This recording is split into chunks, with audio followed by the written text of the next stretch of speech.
Դե երկու տեսանկյունից կասեմ այս հանդիպումը, նախ երկար ժամանակ էր միավոր չէինք վաստակել, այդ առումով լավ էր, բայց մյուս կողմից վատ էր, որ փորձում ենք 3 միավոր վաստակենք, ափսոս չստացվեց։ Խաղի մասին առաջի խաղակեսը լավ չսկսեցինք, 11 մետրանոց եղավ, հետո փորձում ենք ճնշումը ավելացնել, առաջի խաղակեսին մի քիչ շատ դադարներ եղավ, որը կարծում եմ մեր խաղի ռիթմի վրա ազդում էր, լույսերը գնացին, հետո վնասվածքներ եղան, հետո 11 մետրանոց եղավ, որ դադարները շատ է լինում, չէին կարողանում անընդհատ ճնշումը ավելացնեինք, անընդհատ տեմպն գնում էր։ Երկրորդ խաղակեսը, որ սկսվեց, միանգամից բարձր տեմպ հաղորդեցինք, կորցնելուց հետո արագ հավաքում էինք,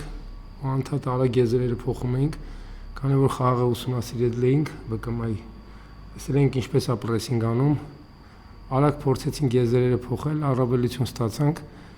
որի շնորհիվ 2 գոլ խփեցինք, ափսոս որ երրորդը չստացվեց։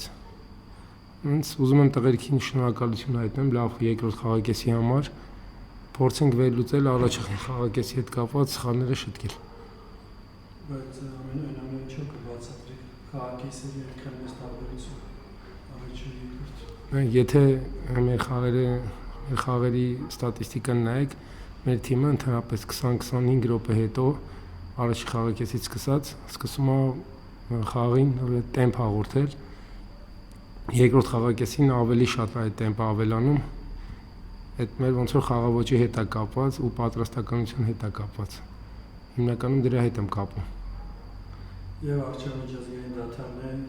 որքանով այն օգտակար կլինի, ինչպես եք այն օգտագործում։ Լավ կլիներ, որ հաղթանակ լիներ, 3 միավորով գնայինք դադարի, բայց կփորձենք շտկել սխալները, ավելի շատ ուշադրություն դարձնել մեր սխալների վրա, համբերության վրա, որտեղ եթե չեմ սխալվում, այս 7-րդ 11 մետրանոցն էր մեր դարպասին, փորձենք շատ մանրամասն շտկել այդ սխալները, որ նույն սխալները չկրկնվի ու